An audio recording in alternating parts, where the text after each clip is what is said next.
You know, it's funny how just last week we were talking about steady growth in the economy. Mhm. But then you pointed me towards this report from Goldman Sachs, and it's Right. called Countdown to Recession. Yeah. And I mean, the headline itself saying that there's a near flip of a coin Right. on whether we'll see a U.S. recession in the next 12 months. I Mm. mean, it makes you sit up and take notice It certainly does. about what this could all mean. To jump to a 45% chance of recession in that time frame, Yeah.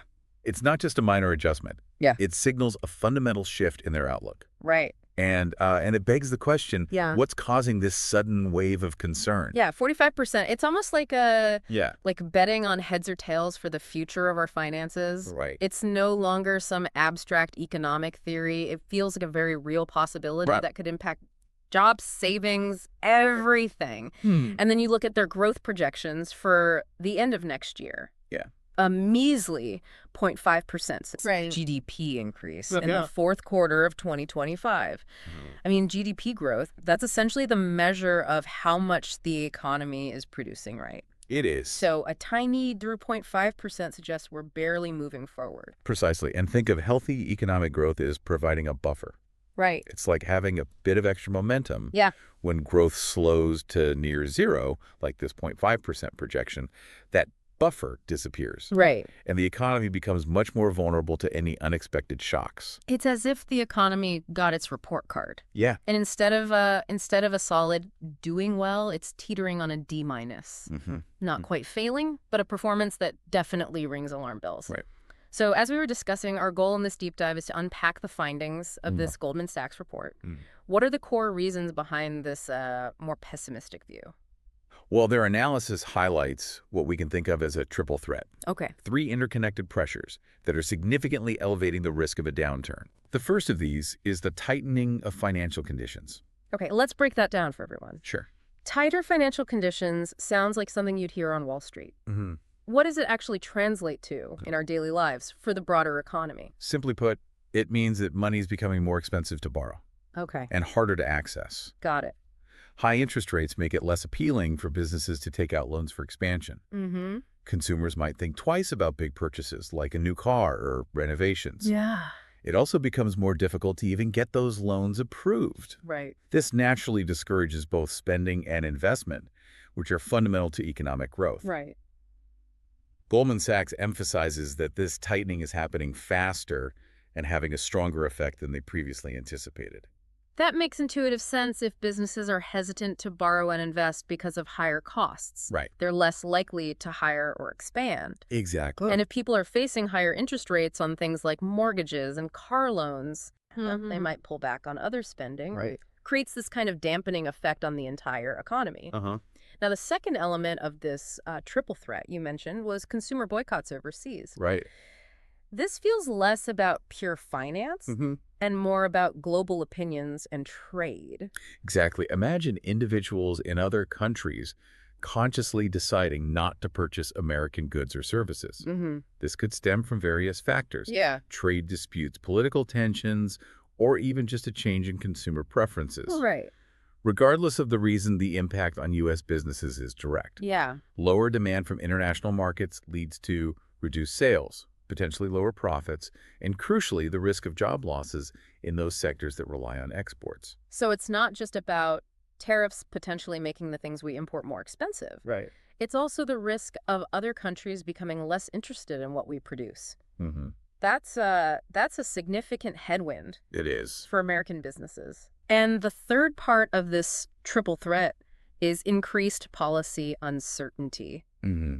This sounds like the unpredictable element that can really throw a wrench in the works. It is indeed. Policy uncertainty refers to a lack of clarity and predictability Okay. in government actions and regulations that affect the economy. Right. When businesses can't be confident about the rules of the game in the near future, they tend to become more cautious. Mm-hmm. They might postpone investments, delay hiring, and generally adopt a wait-and-see approach. Right. This hesitation can stifle economic activity because businesses thrive on a stable and predictable environment for long-term planning and growth. So we've got this combination. Yeah. Tighter access to money, Mhm. weaker demand from abroad, Right. and a feeling of instability in government policy, all creating this environment of heightened economic risk. Uh-huh. But the Goldman Sachs report really seemed to highlight one specific factor Right. as a major catalyst for this increased recession probability: Mm. the potential resurgence of significant tariffs. Yes. The potential for substantial increases in tariffs, particularly those associated with President Trump's trade policies, Okay. is a key concern. Yeah. Goldman Sachs specifically noted that worries about these planned tariffs were the main reason they had already increased their recession odds from 20% to 35% Wow. in the week leading up to this even more recent report. That's a pretty dramatic jump in their forecast based purely on anticipated policy changes. It is. And then as we all saw around Monday, April 7th, 2025, Right. the situation seemed to escalate further Yeah. with the announcement of even bigger duties than anyone expected. Mm-hmm. As reported by Reuters, Uh-huh. it paints a picture of a sudden move that really caught the markets off guard. The reaction in global markets was certainly a clear indicator of the level of concern. Yeah. It created immediate uncertainty and apprehension among investors and businesses worldwide. Wow. Think of it like a sudden gust of wind hitting a sailboat. Yeah. It can really knock you off course. Yeah. And the potential scale of these tariffs is quite significant. Right. Goldman Sachs estimates a possible 15 percentage point increase Mm-hmm. in the overall U.S. tariff rate. Yeah. But the scenario they highlight is even more worrisome. Right. Is if these tariffs scheduled for April 9th, 2025, Uh-huh. are fully implemented along with specific measures targeting certain sectors, Yeah. that could lead to a staggering 20 percentage point jump in the effective tariff rate. Wow. Now, when we talk about the effective tariff rate, Right. what does that really mean compared to just the stated rate? The effective tariff rate takes into account not just the stated percentage of the tariffs, Okay. but also the total value of the goods that are actually subject to those tariffs. Right. So a 20 percentage point increase in the effective rate gives us a clearer picture of the overall impact on the economy. Yeah. Because it reflects the actual amount of tariffs being levied on imported goods. Okay. A jump of that magnitude would have very direct consequences for consumers. It's essentially an additional tax on a wide array of imported goods. Right. Consider the everyday items we rely on. Mm-hmm. Things like electronics, vehicles, clothing, even many food products. Yeah.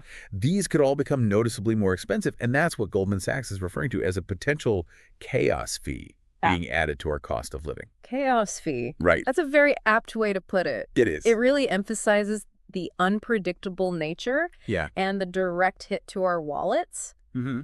And Goldman Sachs didn't mince words about this 20-point tariff hike, did they? Not at all. They explicitly stated that if this happens, they would be ready to revise the forecast to reflect a recession. Right. That's a pretty strong signal coming from a major financial institution. It is. It underscores the severity of the potential economic disruption they believe these tariffs could trigger. Wow. They're not just talking about a slight slowdown. They're suggesting it could be enough to contract the economy. And the impact wasn't just felt here in the U.S., right? Right. The report mentioned a global sell-off.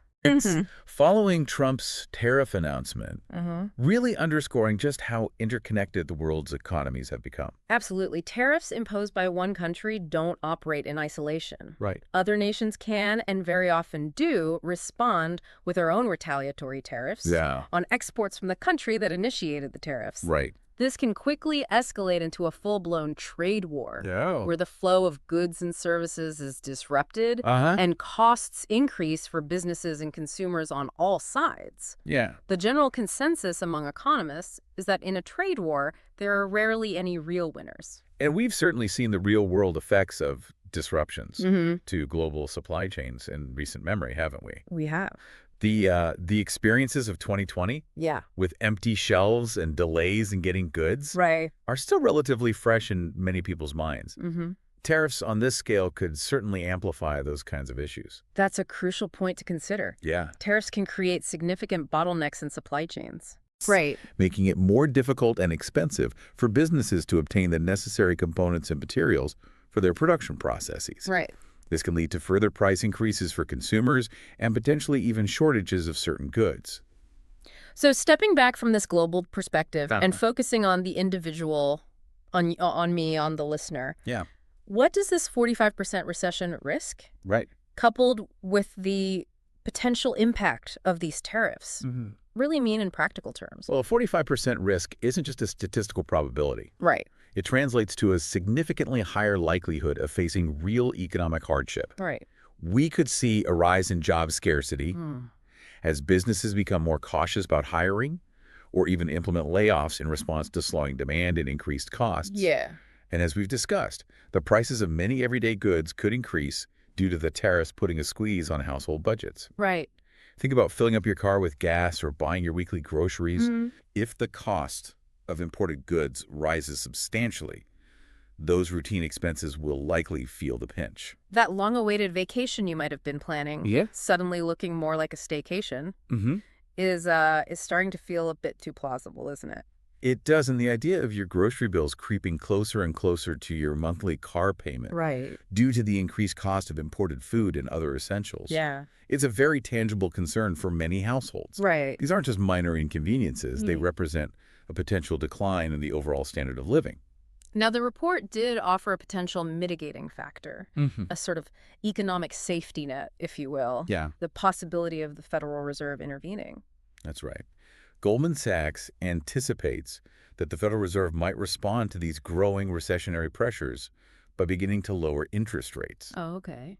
Their current expectation is for the Fed to start this process in June 2025, which is earlier than they had previously predicted, with a series of 3 consecutive quarter-point rate cuts. So the thinking here is that by reducing interest rates, Right. the Fed would make it cheaper to borrow money, Mhm. hoping to spur more economic activity, more spending by consumers, more investment by businesses. Precisely, lower interest rates can act as a stimulant to demand Okay. by making it less expensive for businesses to borrow funds for expansion and for consumers to finance larger purchases. Yeah. It's a tool the Fed often uses to try and counteract economic slowdowns. However, there's a significant potential complication here, isn't there?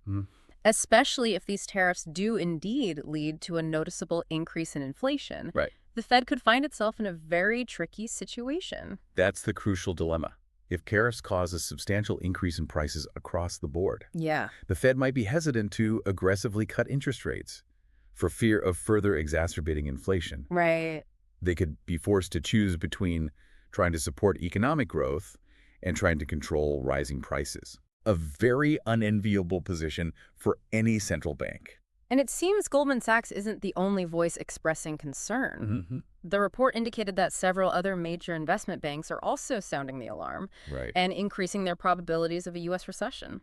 Yes, the growing consensus among leading financial institutions is certainly worth noting. The fact that at least 7 other investment banks have also raised their recession odds suggests a broader level of anxiety about the near-term direction of the U.S. economy. And J.P. Morgan's even more pessimistic outlook, a 60% chance of both a U.S. and a global recession, Wow. really highlights the potential for these tariff policies to have widespread negative consequences, Yeah. particularly by fueling inflation and potentially triggering retaliatory actions from major trading partners like China. Exactly. The interconnectedness of the global economy means that trade disputes can quickly escalate Right. and have far-reaching effects that extend well beyond the countries directly involved. The fear is that these tariffs could initiate a chain reaction, leading to a more significant global economic downturn. So to bring it all together, Okay. what are the key takeaways as we try to process all this information? We're facing a significantly elevated risk of recession in the U.S., Right. largely driven by concerns surrounding tariffs and the resulting uncertainty in policy, Yeah. layering on top of already tightening financial conditions Right. and the potential for decreased demand for American products overseas. Yeah. The projected economic growth is minimal, Right. and while a Federal Reserve might attempt to intervene, Yeah. their ability to do so effectively could be constrained, depending on the inflationary impact of these tariff policies. Right. And this isn't just one institution's opinion. There's a growing chorus of worry within the financial community. That's a very accurate summary. Yeah. The analysis from Goldman Sachs, reinforced by the concerns echoed by other major banks, paints a concerning picture. of the potential economic path over the next year and a half, Yeah. the proposed tariff policies appear to be a critical factor in this evolving and more pessimistic outlook. But it's important to keep in mind, Right. as the report itself pointed out, that even with a 45% chance of recession, Yeah, there's still a 55% chance that we avoid one. right. It's not a guaranteed outcome. That's a crucial point of perspective.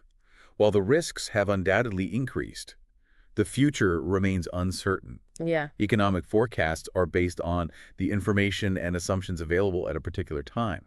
And unforeseen events can always alter the course of the economy. So as we conclude this deep dive Right. into the current economic outlook, it leaves us with a rather important question to consider. Yeah. Given this heightened risk and the potential for substantial shifts in global trade policy, Right. what does true economic resilience look like in this kind of environment? It's a great question. Definitely something to think about as we continue to monitor these developments Yeah, in the weeks and months ahead. absolutely. Thanks for joining me. It's been a pleasure. As always. Always good to be here.